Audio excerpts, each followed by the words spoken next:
Que le Seigneur soit béni. Nous acclamons le Seigneur.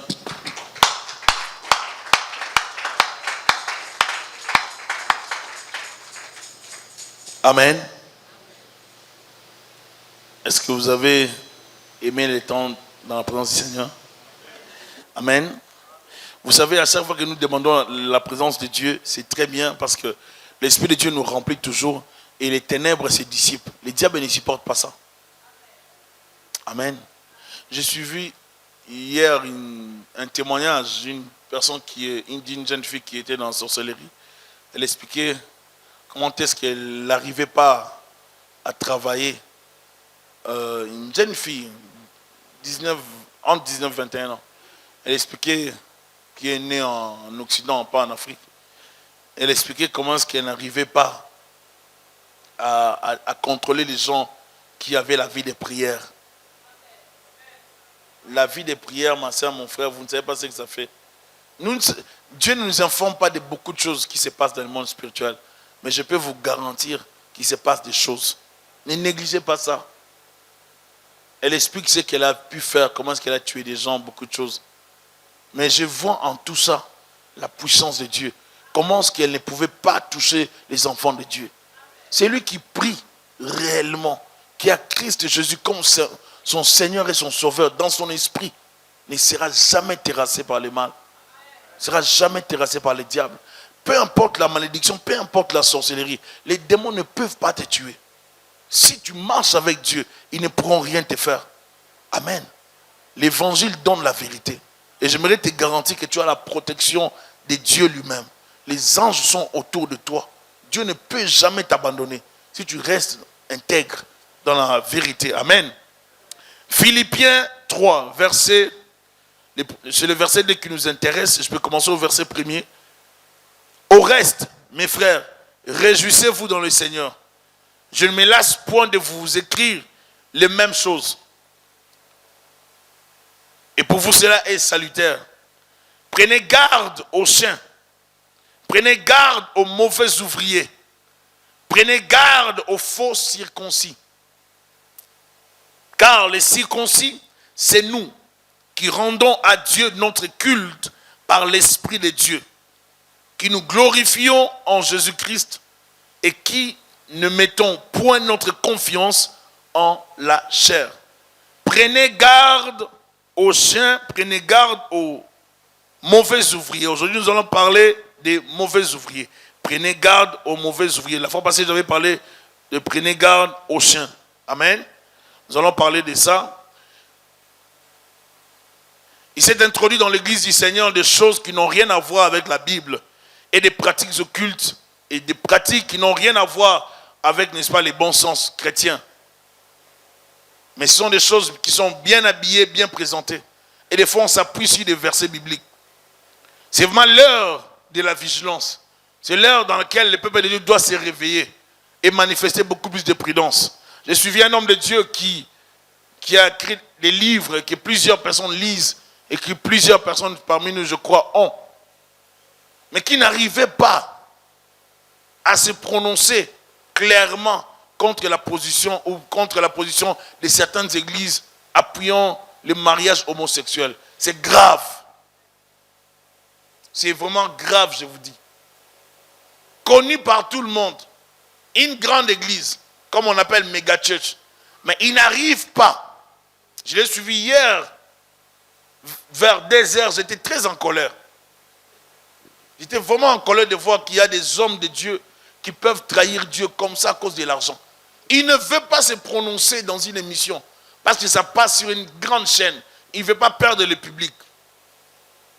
Il ne veut pas dire que c'est un péché.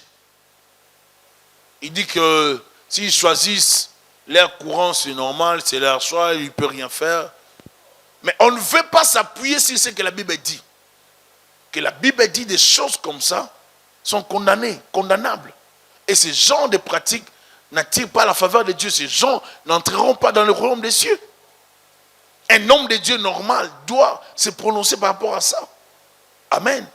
Mais tout ça, c'est à cause de l'argent, à cause des honneurs, à cause de l'accès qu'on a dans la Maison Blanche, à cause de toutes ces opportunités. Comme il y a cette porte qui reste ouverte, à la Maison Blanche pour certains. Alors, il y a des choses qu'on ne peut pas dire pour ne pas entrer en contradiction avec le gouvernement. Est-ce que vous comprenez? C'est l'heure de se réveiller du sommeil. La Bible dit, réveille-toi, toi qui dors. Relève-toi d'entre les morts et Christ t'éclairera. Ephésiens 5, verset 14. Réveille-toi, toi qui dors. Relève-toi d'entre les morts et Christ t'éclairera. Il faut te réveiller. Il ne faut pas rester dans le sommeil. Romains 13. Romains 13, verset 12. Romains 13, 12, la Bible dit, la nuit est avancée, les jours approchent.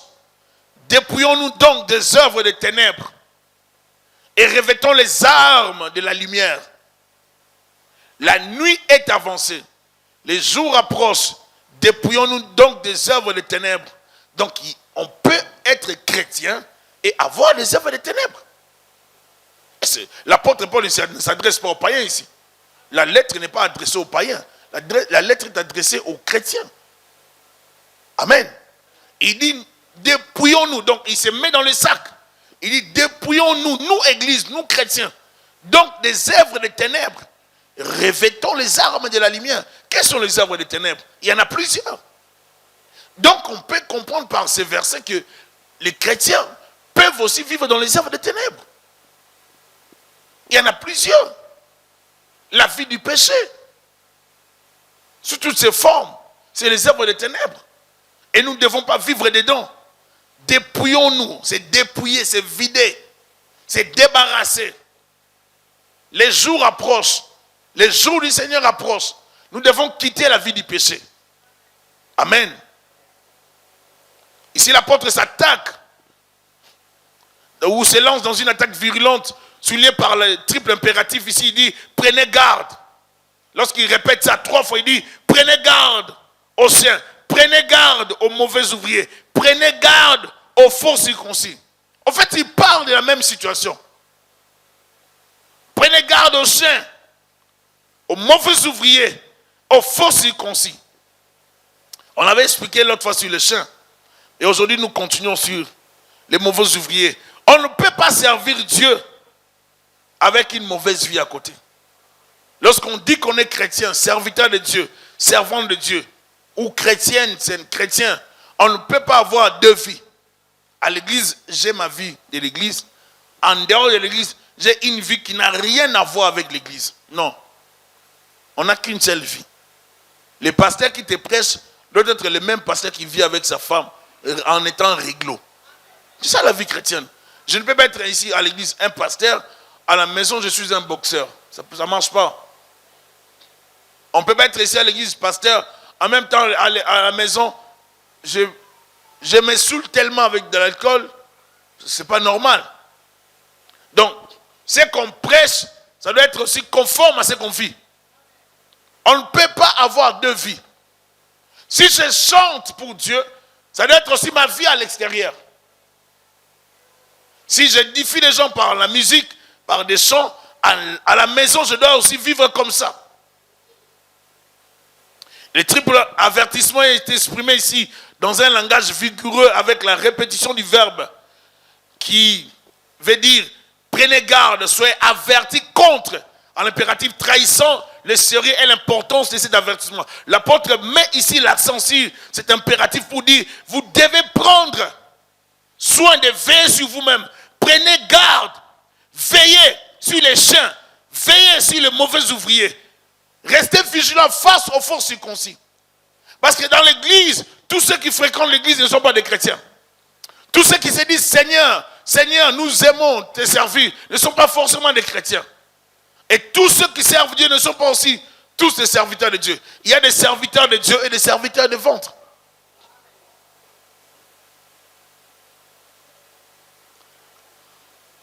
L'apôtre est en train d'encourager. Au premier verset, il dit au reste, frères, réjouissez-vous dans le Seigneur. Ne trouvez pas de raison pour aller vous réjouir ailleurs. Réjouissez-vous dans le Seigneur. Amen. Ne trouvez pas de raison. Oh non, pasteur, est-ce qu'un chrétien peut danser la musique du monde? Non. Oh non, mais c'est la musique chrétienne, mais chantée par un païen. Non. Hein? Amen. Est-ce qu'un chrétien peut aller dans une boîte, mais il prend seulement du jus? Mais pourquoi tu vas aller dans une boîte? Non, mais je prends seulement du jus dans la boîte. Mais c'est une boîte de nuit qui est consacrée aux démons, qui est consacrée à des forces spirituelles. Tu ne peux pas aller dans une boîte. Pour ceux qui savent, un jour, on en faisait la délivrance d'une fille ou d'une sœur. Ça fait plusieurs années, avec les pasteurs dans notre église sœur. Et puis, les esprits qui parlaient dans ces sœurs qui étaient à l'époque au Canada, ont parlé qu'ils sont entrés dans sa vie dans une boîte de nuit. Alors qu'il y avait une chanson qui jouait. La musique, ça véhicule aussi des esprits. Il ne faut jamais sous-estimer ça. Un chrétien ne peut pas s'exposer à n'importe quoi. Les chrétiens, pour qu'il écoute la musique, il doit bien vérifier si c'est chrétien. C'est chrétien plutôt, si ça donne gloire à Dieu. On ne peut pas écouter toute la musique. Réjouissez-vous dans les Seigneurs. Amen. Réjouissez-vous dans les Seigneurs. Je ne me lasse point de vous écrire les mêmes choses. Pour vous, cela est salutaire. Des fois, dans la famille, dans la vie, il ne faut pas vous fatiguer de répéter les mêmes conseils. Toi, je t'avais dit de faire ça, fais ça. À chaque fois que je te répète ça, tu ne le fais pas. Même si c'est votre enfant qui se fatigue d'entendre ça, il faut répéter. La répétition est...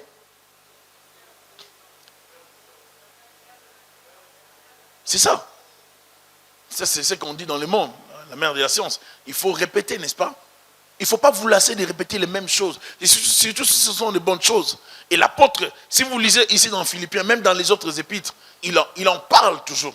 Il ne fait que répéter. Je vous avais déjà dit, je le répète encore. C'est très important pour nous de savoir répéter. Amen. Réjouissez-vous dans les Seigneurs. Ici, l'apôtre veut mettre l'accent sur la crainte de Dieu pour ne pas trouver des alibis, aller ailleurs et faire autre chose. Un des points importants, ne jamais se gêner de se séparer et de dire la vérité. Ne jamais se gêner de se séparer de certaines personnes. Et ne jamais se gêner de dire la vérité. Paul s'oppose maintenant aux faux docteurs coupables de faire peser un grave danger sur l'église de Philippe. L'attaque est si inattendue, si abrupte, qu'elle a souvent conduit les commentateurs modernes à nier l'intégrité de l'épître. La virulence du ton reflète l'inquiétude de l'apôtre. Il craint que les Philippiens ne se laissent séduire par des arguments fallacieux.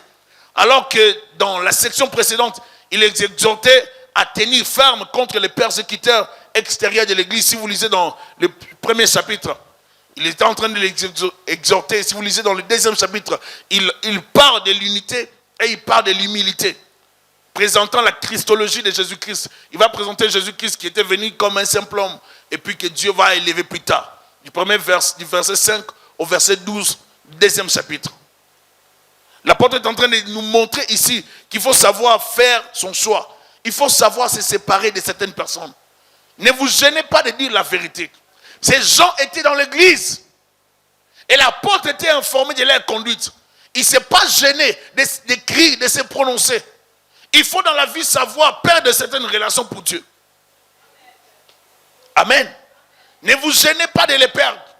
Si quelqu'un maudit ton Dieu, vous savez, pour les musulmans, si vous prenez les Corans, vous jouez avec, vous risquez de perdre votre vie.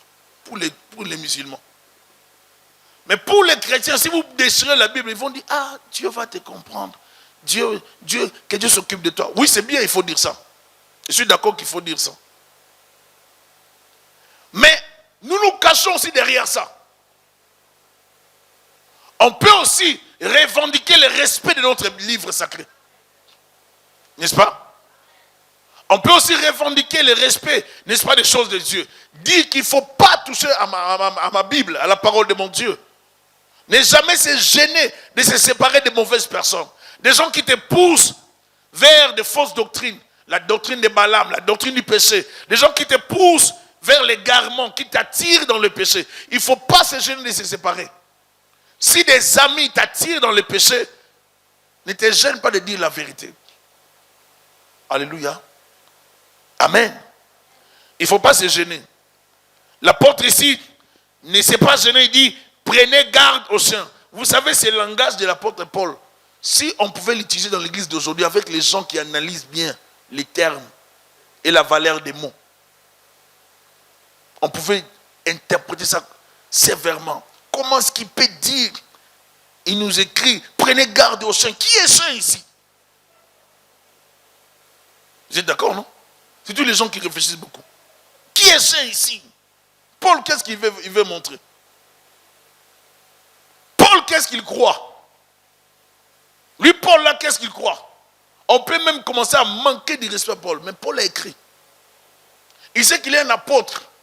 Il sait que sa lettre pouvait rencontrer la rébellion, l'opposition. Mais il a appelé ces gens des chiens, faisant référence à l'Ancien Testament. Parce que l'Ancien Testament traitait les gens avec personnes des chiens. Avec véhémence, il insiste. Il ne veut pas négocier. Il ne veut pas qu'il s'introduise dans l'œuvre de Dieu l'impureté. Parce que les chiens, c'est les caractéristiques d'un animal impur aussi. À un certain niveau, le chien, à part qu'il est domestique, il est aussi impur. Alors, lorsqu'il en parle ici, il veut dire, prenez garde à ce genre de personnes qui sont impures. Normalement, c'est sévère. Et en Israël, tu es traité de chien. C'est trop méchant. Mais il a traité ces gens de chiens. Prenez garde aux mauvais ouvriers ou aux mauvais serviteurs. Prenez garde à ces mauvais serviteurs. Ce ne sont pas des bons serviteurs. Prenez garde, c'est-à-dire évitez, prenez vos précautions, prenez votre position, observez-les de loin, mettez-les en quarantaine, ne les suivez pas. Alléluia. Des faux ouvriers, les faux ouvriers sont des séducteurs. L'identité de ces prédicateurs, là en nombre, représente plusieurs. Je pense qu'ils étaient peut-être dans 2 ou 3 groupes de gens qui amenaient un mouvement sur la circoncision et sur d'autres points. Ils ont voulu déstabiliser l'église, neutraliser les enseignements de l'apôtre Paul. Vous savez, dans l'église du Seigneur, dans les églises, tous ceux qui viennent prêcher ne viennent pas pour prêcher. Il y a des gens qui viennent prêcher, comme je l'ai dit avant passé, pour qu'on les voie.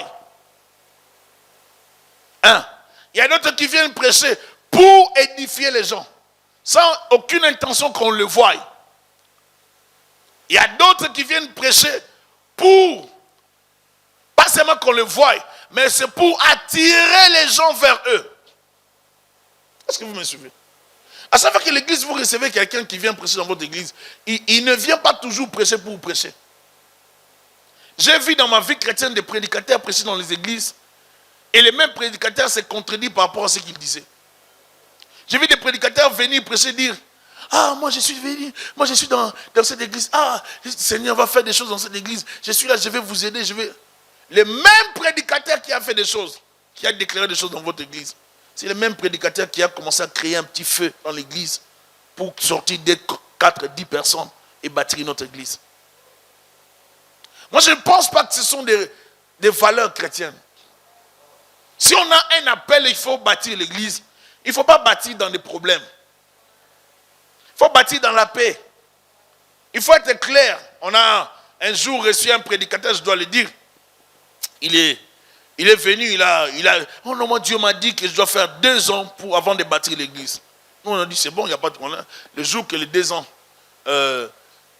arrivera et puis tu nous diras et puis on pourra te financer aussi, t'aider à bâtir l'église. On n'a même pas fait 2 ans, 6 mois, 5 à 6 mois. Il est venu un jour brutalement. Dieu m'a dit, je dois commencer le mois prochain. Oh, Dieu. Oui, Dieu m'a dit, le mois prochain, je dois commencer. Entre-temps, il a déjà préparé certains frères de notre église. Ils ont déjà acheté les instruments avec les frères de l'église. Nous, on ne savait pas. Et pendant qu'il venait, entre-temps, déjà les feux étaient dans l'église. Les chrétiens, c'est honteux. On ne fait pas des choses comme ça. Il faut aussi les chrétiens. Comme quelqu'un disait, dans telle église, on distribue des postes pour le moment, venez, on part. On ne part pas dans une église pour les postes. Alléluia. On ne part pas dans une église pour des postes. On part pour le Seigneur. Et puis il faut aller dans une église parce qu'il y a la vie. Parce qu'il y a la parole. Parce qu'il y a la crainte de Dieu. Parce qu'il y a la prière. On ne peut pas, l'église, il faut choisir l'église par rapport aux valeurs. Je ne peux pas fréquenter n'importe quelle église. Je vous ai dit une fois, je suis allé prêcher dans une église québécoise. Une église où je allais prêcher. Mais avant d'entrer dans cette église, j'ai trouvé les gens à l'extérieur en train de fumer. Les mêmes personnes qui fumaient, je les ai trouvées aussi à l'intérieur. L'autre de le communiquer et l'autre de modérer. Et ils disent qu'ils sont des chrétiens. Est-ce que vous comprenez un peu? Maintenant, chacun de nous, si tu veux aller dans une église, tu dois choisir l'église. Tu dois évaluer l'église par rapport aux valeurs chrétiennes, par rapport à ce que tu crois. On ne peut pas aller se livrer partout, parce que c'est un beau bâtiment, parce que c'est une église. Tu ne peux pas venir à la promesse si tu trouves qu'à la promesse, les enseignements qu'on donne ne te rejoignent pas. Si tu viens à la promesse et que les enseignements te touchent, tu trouves ton compte, tu restes. On choisit l'église par rapport aux valeurs. Et lorsqu'on trouve la bonne église, on s'y accroche. Alléluia. Et c'est comme ça qu'on grandit. Un chrétien ne peut pas être comme une plante. On te plante ici. Tu commences à sortir des racines. Tu te déracines encore. Tu pars encore. Mais tu vas grandir comment? À un moment donné, lorsqu'on te plante maintenant, tu trouves la bonne terre. Reste là. Pousse des racines. Grandis. Donne des fruits. Et là, on pourra dire, waouh. Waouh. Dans cet arbre, donner ces genres de fruits. On pourra comprendre ce qui était en toi. Des fois, ça prend juste la stabilité dans un endroit. On n'a pas besoin d'aller partout. Le monsieur dont je parlais était venu. Il a parlé à l'église. Bien. Mais lorsqu'il a voulu quitter l'église, il a mal quitté l'église. Il ne faut pas abîmer des relations parce que vous voulez bâtir l'église. Ou bien parce que vous voulez devenir pasteur. Si par exemple, Cynthia, que tu es là à l'église, tu venais, tu dis, pasteur, moi je suis prophétesse. Tu es prophétesse parce que tu vois des visions. Moi je suis prophétesse, je vais commencer le ministère. Je vais te dire, commence. Mais si tu commences, tu vas te buter à des problèmes que tu n'as pas encore maîtrisés. Parce que donner un message ou une prophétie à quelqu'un ne fait pas de toi un pasteur. Et on n'est pas forcément prophète ou prophétesse parce qu'on a prophétisé, mais parce qu'on a donné les messages. Saül était dans la garnison des prophètes. Lorsqu'il y avait la mouvance de l'esprit, il a prophétisé. Est-ce que vous l'avez suivi après, il a prophétisé encore? Non. Mais il a prophétisé ces jours-là, parce qu'il était sous l'onction. Dieu peut t'utiliser un jour, tu prophétises. Ça ne fait pas de toi un prophète ou une prophétesse. Tout le monde peut parler de la part de Dieu. Mais l'appel est autre chose. Ici, l'église était secouée par des faux prédicateurs. On les appelle des mauvais ouvriers. Ils viennent à l'église avec des ambitions cachées, avec des cartes cachées, avec des objectifs malsains, des intentions qui ne sont pas correctes. Ils prennent l'église comme un gâteau. Je parle à maman aussi, je vais prendre ma part, je vais prendre ma... Oh, c'est pas ça l'église. Nous servons Dieu. Vous savez, il faut savoir servir Dieu avec un certain respect. Il faut que les gens qui nous voient, nous serviteurs de Dieu, puissent croire en nous. Il ne faut pas qu'on nous voie comme des escrocs. Je ne sais pas si vous me comprenez un peu l'expression que je dis. On ne peut pas se comporter en escroc. C'est-à-dire, aujourd'hui j'avais dit A, demain je change, mais je trouve toujours des alibis pour changer ça. C'est pas ça, c'est pas bon. Votre A reste A, votre oui reste oui. Alléluia. Que votre non reste non. On peut penser qu'il s'agit d'un groupe unique de prédicateurs judéo-chrétiens prêchant la circoncision et annonçant que la gloire est déjà donnée aux chrétiens en ce monde. Ces gens pensaient que la gloire était déjà donnée aux chrétiens et les gens n'avaient plus besoin d'attendre une autre gloire et que la circoncision était obligatoire. Donc on n'avait plus besoin, on n'avait pas seulement besoin de la circoncision du cœur, mais la circoncision physique. Vous devez savoir, dans l'église, ici, tous n'étaient pas des juifs. Et les autres nations n'avaient pas besoin de faire la circoncision physique. Parce que la circoncision physique était l'ombre de la circoncision du cœur qui allait venir. Quand la circoncision du cœur est venue, on n'avait plus besoin d'imposer la circoncision physique.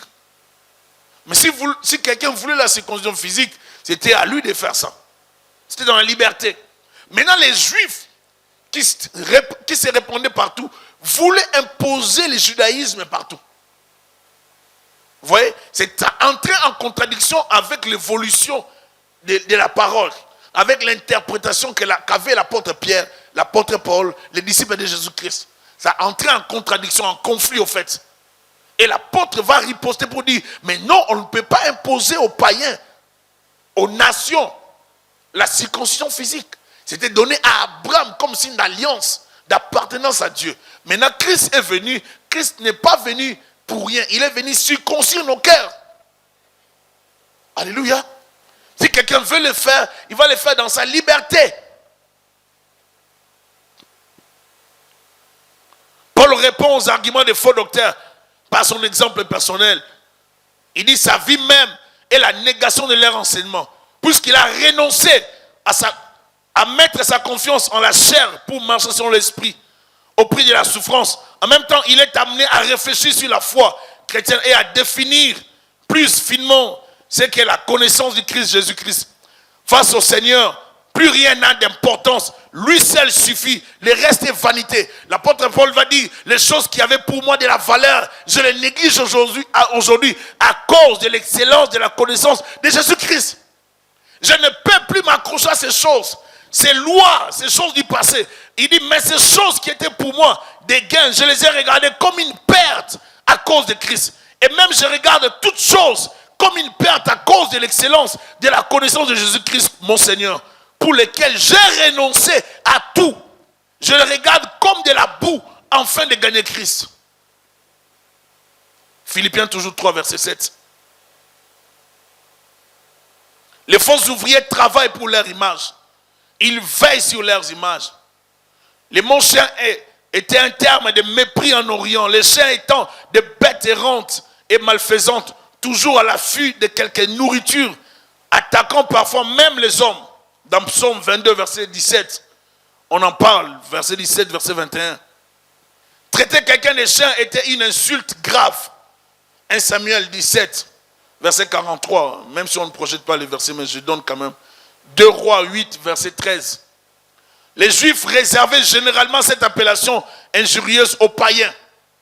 Ici, Paul la retourne contre ceux qui veulent judaïser le christianisme. Les mots chiens est toujours utilisé dans l'Ancien Testament de manière très dépréciative. Dans Apocalypse 22, verset 15. Apocalypse 22, verset 15. Tu peux projeter ça. Il désigne ceux qui sont si impurs que l'accès à la cité sainte leur est interdit. Dehors les chiens, les enchanteurs, les impudiques, le meurtrier, les idolâtres, et quiconque aime et pratique les mensonges. Dehors, ils n'entreront pas dans la cité sainte. Dieu dit, vous n'entrerez pas dehors de mon palais royal. Vous n'entrerez pas dans la cité sainte. Dieu n'accepte pas l'impureté dans la cité. Dieu n'accepte pas une mauvaise vie. C'est pour cela qu'il est inconcevable de voir des chrétiens qui mélangent des vies. C'est inconcevable. La vie chrétienne, c'est la sainteté. Alléluia. La vie chrétienne, c'est la sainteté. Ce n'est pas de mélange. Ce terme de chien, c'est le terme le plus injurieux que les juifs orthodoxes appliquaient aux non-juifs. Et lorsqu'on appelait quelqu'un chien, c'était blessant.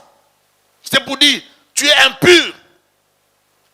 Les judaïsants insistaient sur la nécessité de la circoncision pour être sauvé. Pour que tu sois sauvé, tu dois passer par la circoncision. Oh, ce n'était plus ça. Ma soeur, mon frère, nous devons apprendre à évoluer avec Dieu. Lorsque Dieu nous amène dans les eaux profondes, entrons dans les eaux profondes. Ne restez pas au même niveau.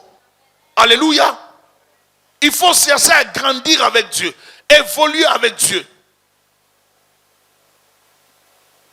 Nous devons savoir détecter ces faux serviteurs, ces faux ouvriers. Pour les détecter, la Bible dit, on les reconnaîtra à travers leurs œuvres. C'est à travers les œuvres qu'on va les reconnaître.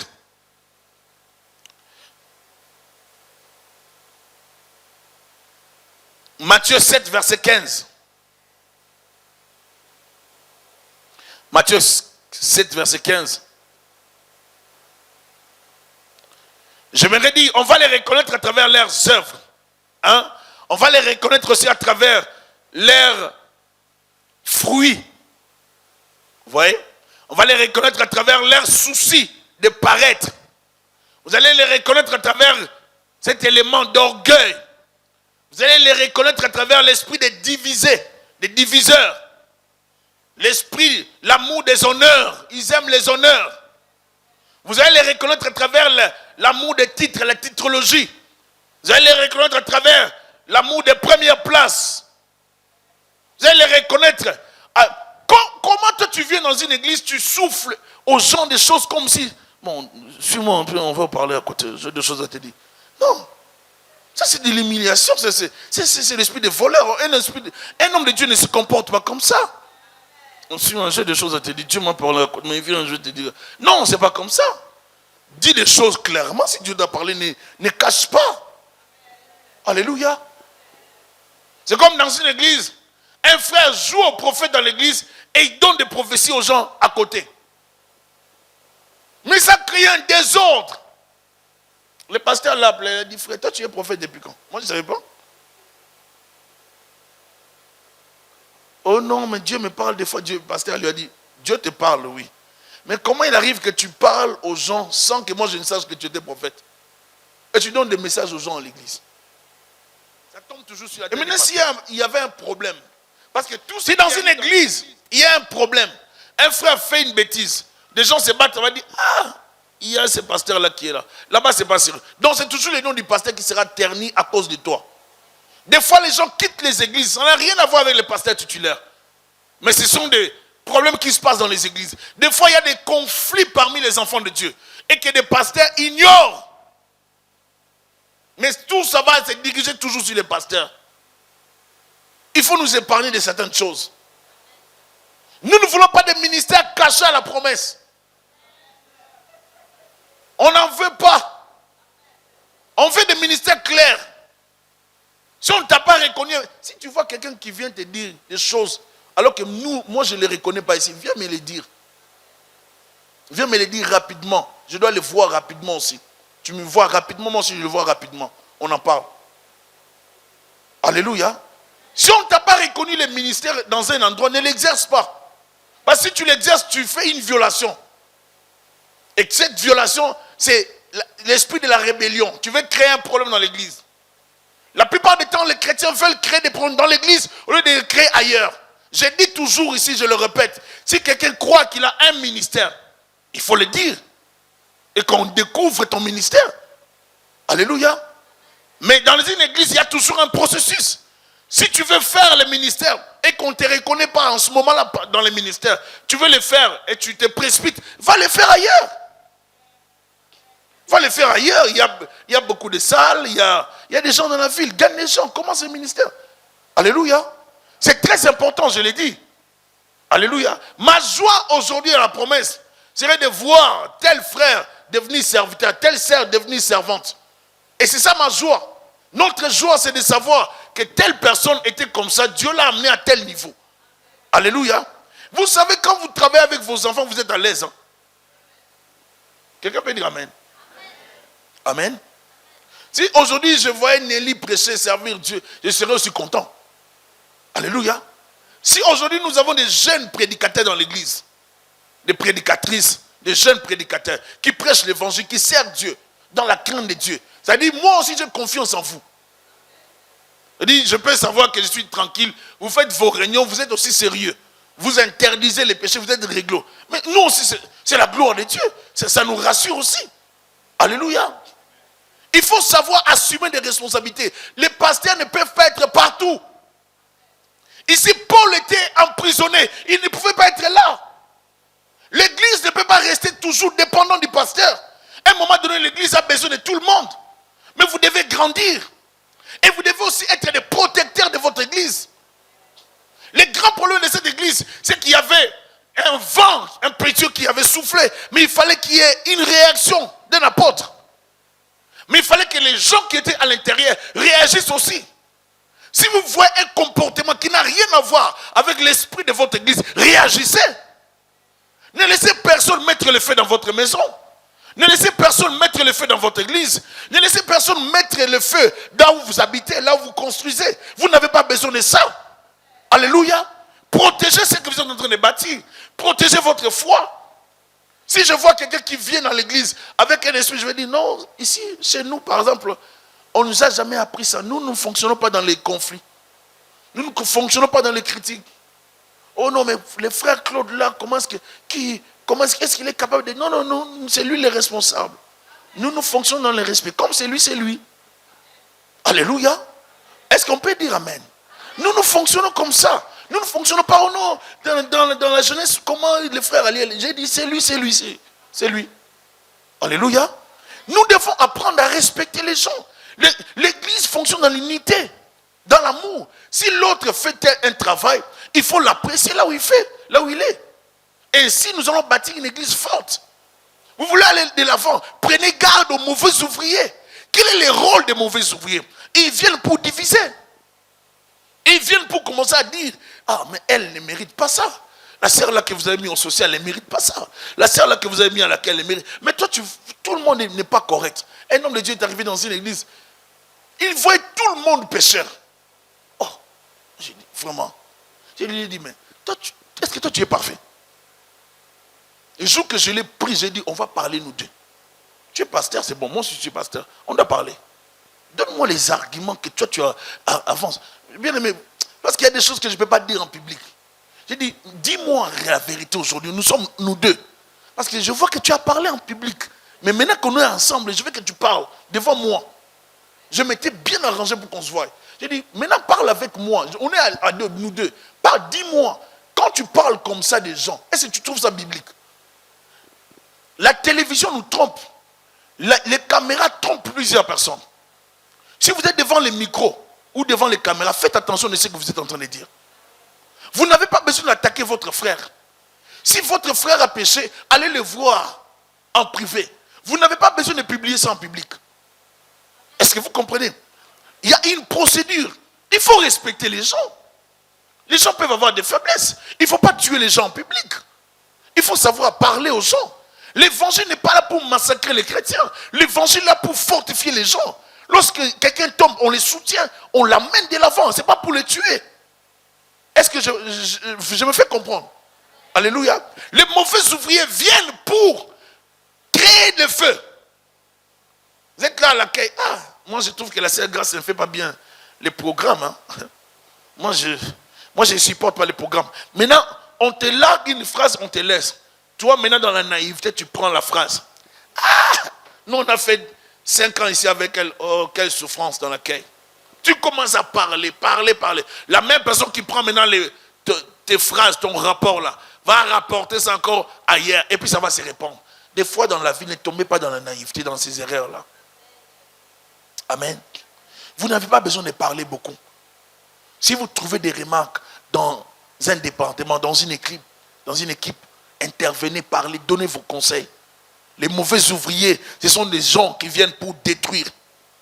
La mission des mauvais ouvriers, c'est de déstabiliser, c'est ravir le cœur du peuple de Dieu.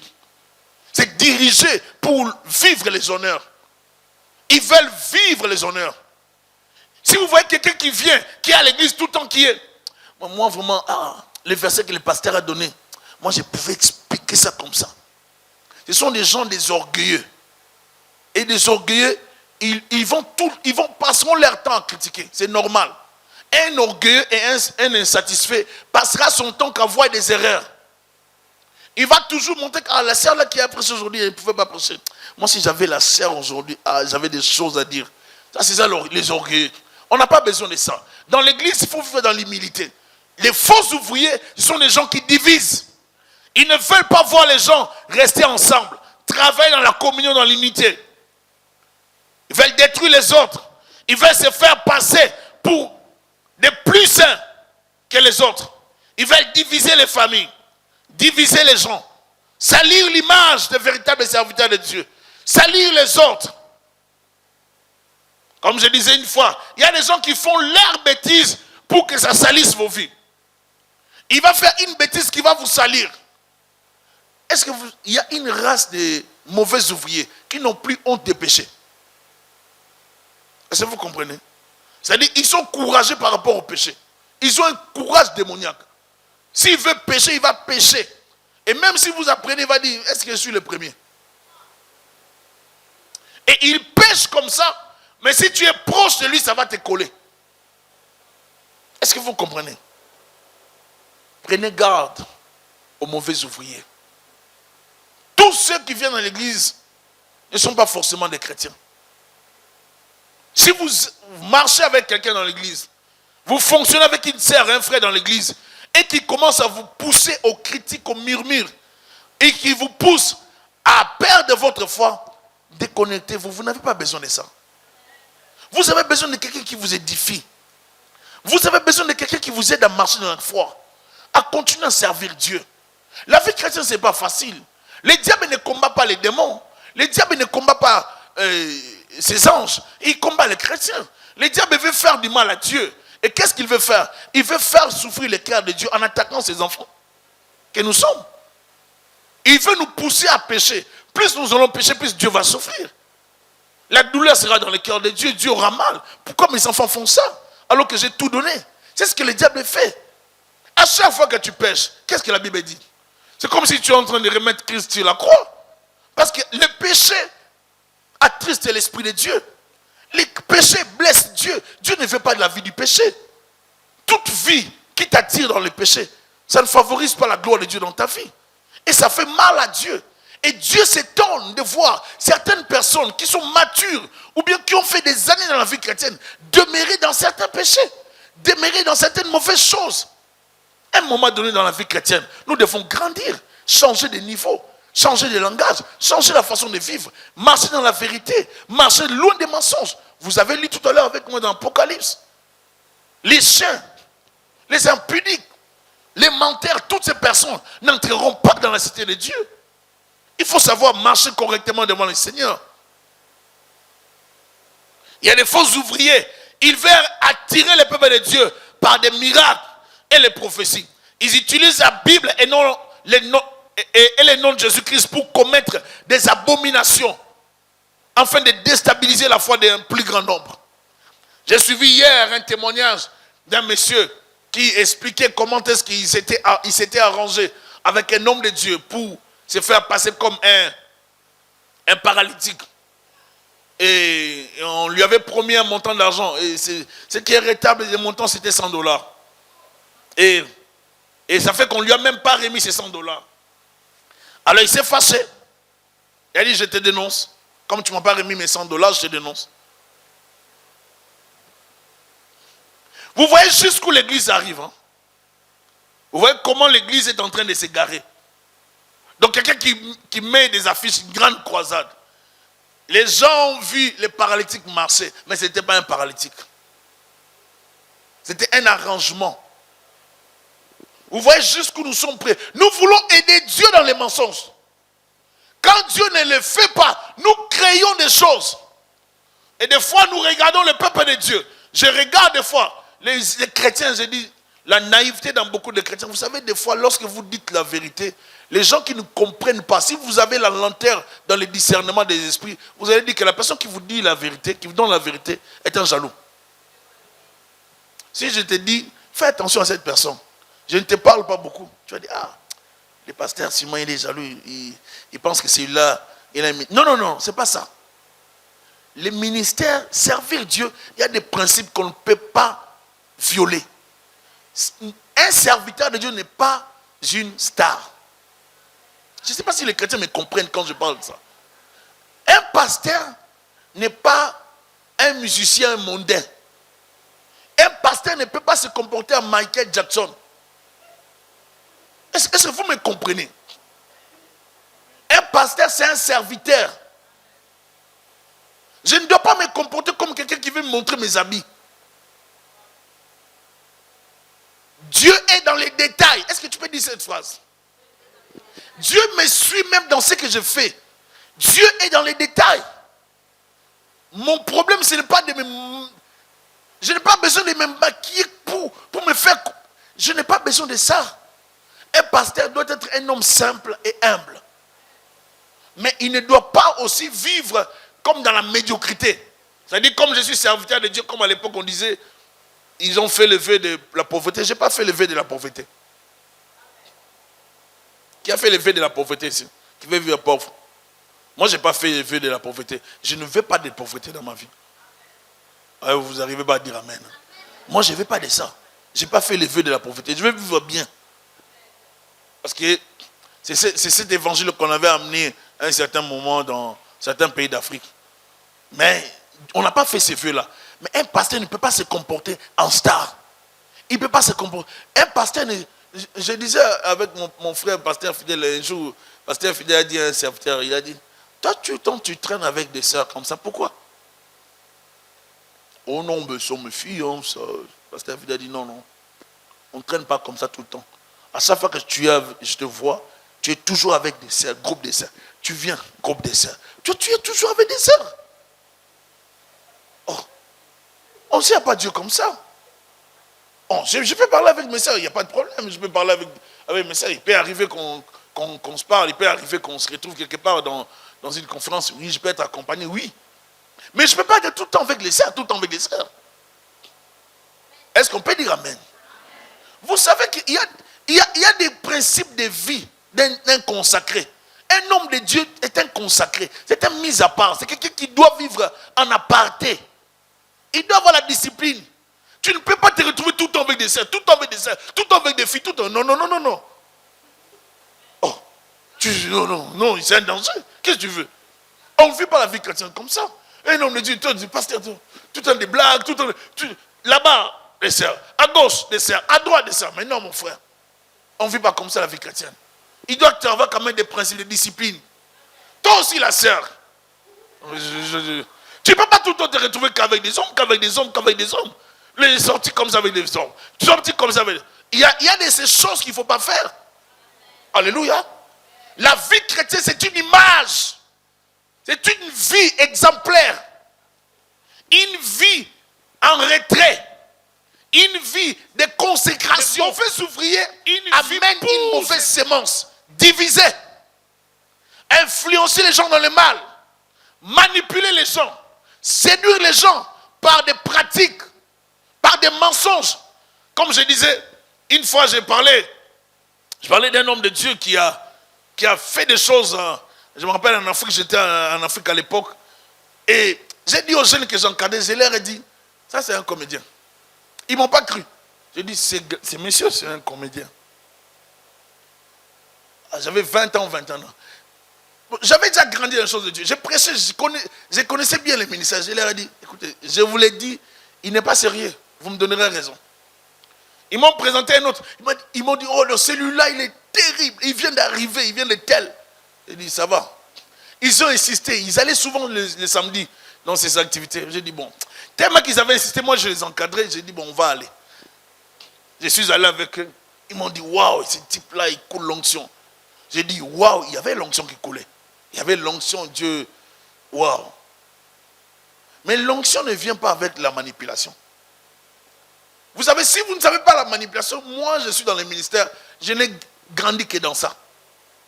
La manipulation, je peux détecter ça comme ça. C'est trop rapide pour moi de détecter ça. Et j'ai vu la manipulation. J'ai vu tout ce qui se faisait. J'ai vu tout ce qu'il faisait. Vous savez, un manipulateur, un faux, un mauvais ouvrier, finit par révéler son identité. Tu ne peux pas te cacher si tu restes dans l'œuvre de Dieu. Si tu continues à ne pas te repentir, Dieu va t'exposer. Il ne pouvait plus rester au pays parce qu'il a commis beaucoup de dégâts.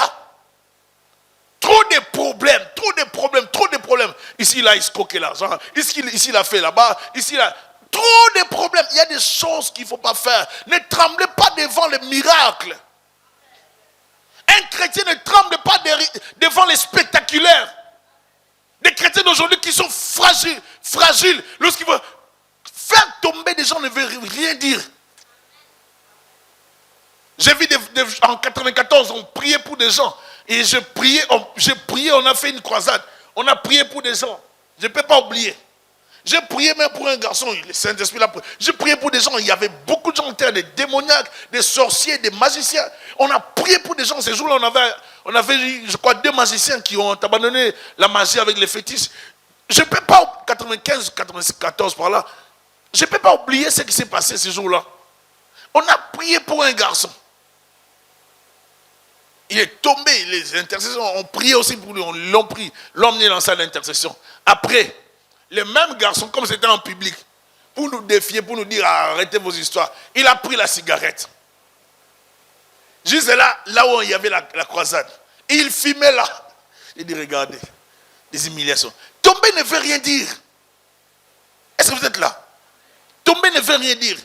Ce qui est important pour nous, enfants de Dieu, c'est les changements. Si je tombe, je dois changer. Si je vois la puissance, je dois changer. Si les miracles ne me conduisent pas à la crainte de Dieu, à la droiture, à une vie de consécration, c'est autre chose. La vie des miracles doit m'inspirer la crainte de Dieu. Toute la démonstration de la puissance de Dieu doit me pousser à connaître Dieu davantage. Alléluia. Les mauvais ouvriers viennent pour manipuler. Ils viennent pour contredire. Ils viennent avec l'esprit des serpents. Dieu a-t-il réellement dit? C'est leur phrase. Dieu a-t-il réellement dit? Est-ce que le pasteur vous a réellement enseigné ça bien? Parce que moi j'ai des enseignements que je peux vous donner même en aparté à côté. Dieu, est-ce que le pasteur vous a expliqué ça bien? Parce que moi je peux t'expliquer. Vous savez, lorsque vous comprenez les 4 étoiles de l'Orient, les 7 secrets des chandeliers, lorsque vous essayez de comprendre, n'est-ce pas, la doctrine, ne soyez pas épatés par des thèmes. Maîtrisez la parole, lisez la Bible. Lisez vous-même la Bible. Grandissez dans la parole.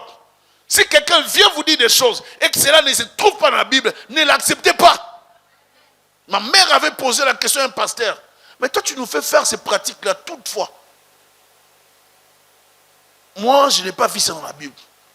Mon père, à l'époque, ne comprenait pas. Ma mère a poussé mon père a posé la question. Mon père a posé. Et mon père, comme il lisait aussi la Bible, il a vérifié. Il n'a pas vu la pratique des pigeons. Comme il a dit, mais la pratique des pigeons là, avec les tissus rouges, on prenait les pigeons comme ça, on les met comme ça, et je tenais les pigeons comme ça.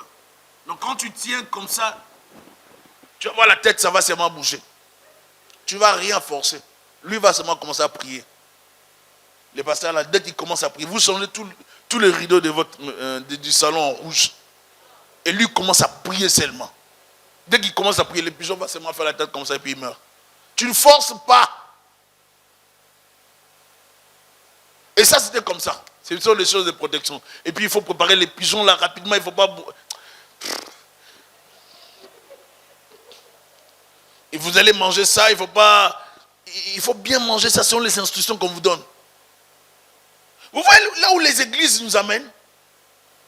Dans la recherche de la solution, on se rendra même chez les démons, même chez les sorciers, pour chercher la solution. Si vous lisez la Bible, si vous comprenez votre Bible, vous sauverez vos familles. Lisez bien la Bible. Prenez le temps de lire la Bible. Si ce qu'on vous enseigne n'est pas correct, décidez à partir de la Bible. Mais lisez. Alléluia.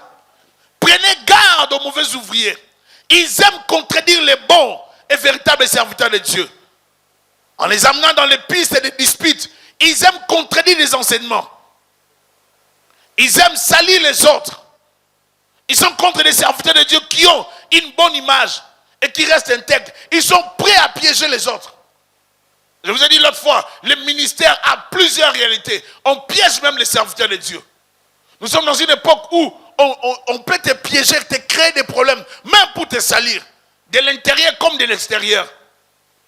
Et ce qui arrive, ce qui est désolant avec les chrétiens, des fois les chrétiens entendent, comme un homme de Dieu disait, comment les chrétiens sont facilement séduits par les païens. Lorsque les païens disent, dans telle église, ou bien vous allez voir un païen faire une vidéo critiquer un homme de Dieu, directement les chrétiens se refroidissent, ils restent à la maison. Mais ces choses doivent arriver.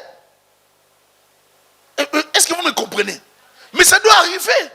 Vous pensez que ça n'arrivera pas, ça arrivera. Il arrivera des choses qu'on pourra dire qui ne sont pas vraies.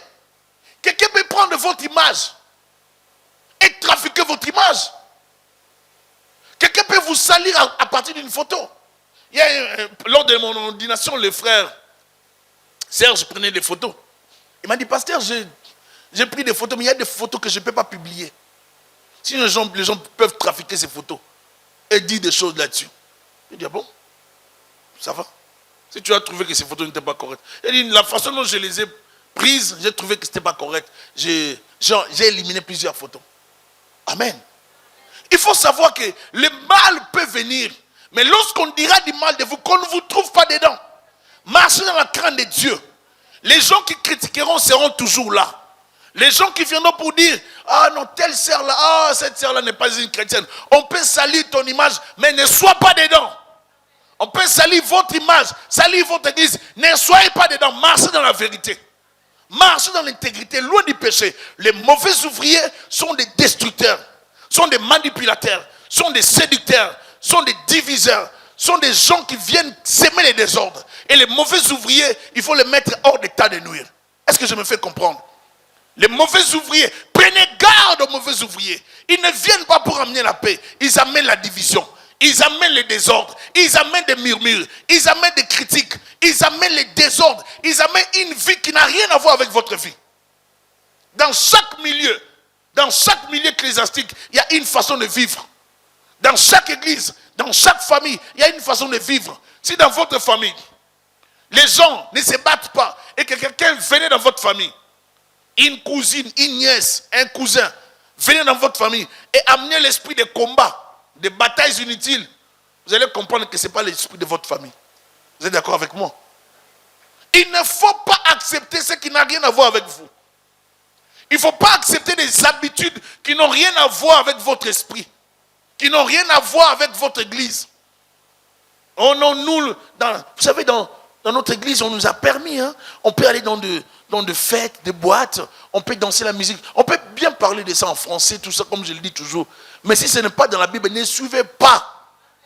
Alléluia. Tout ce que la Bible condamne, condamnez-le.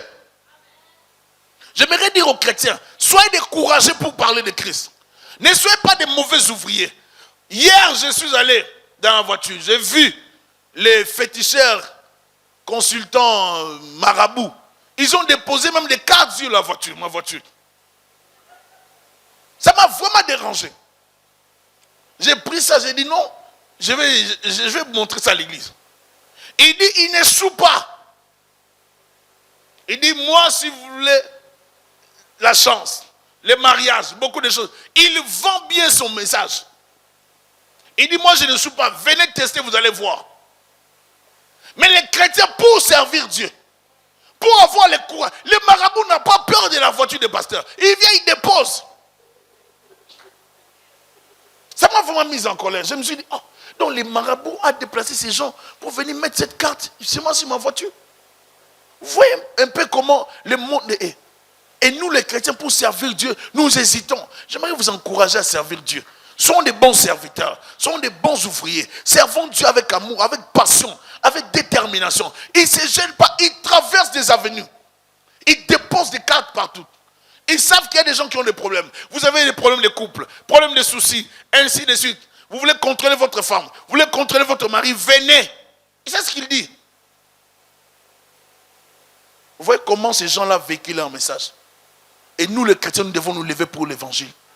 C'est pour ça que l'église a besoin de la puissance. L'église a besoin que Dieu agisse. Mais dans la vérité, on n'a pas besoin de fabriquer des messages, plutôt des miracles. On n'a pas besoin de fabriquer des guérisons. On a besoin de miracles authentiques. Que le Seigneur soit glorifié. Amen. On va prier. Déclare après moi, Seigneur Jésus, dirige-moi dans la vérité, loin du péché, loin de la compromission. Accorde-moi la crainte de ton nom. Donne-moi à te servir dans la vérité, dans la droiture, dans l'intégrité, loin du péché, loin des mauvaises choses, au nom de Jésus-Christ. Garde-moi fidèlement attaché à toi. Étends ta main dans ma vie, au nom puissant de Jésus-Christ. Amen. Que le Seigneur soit béni.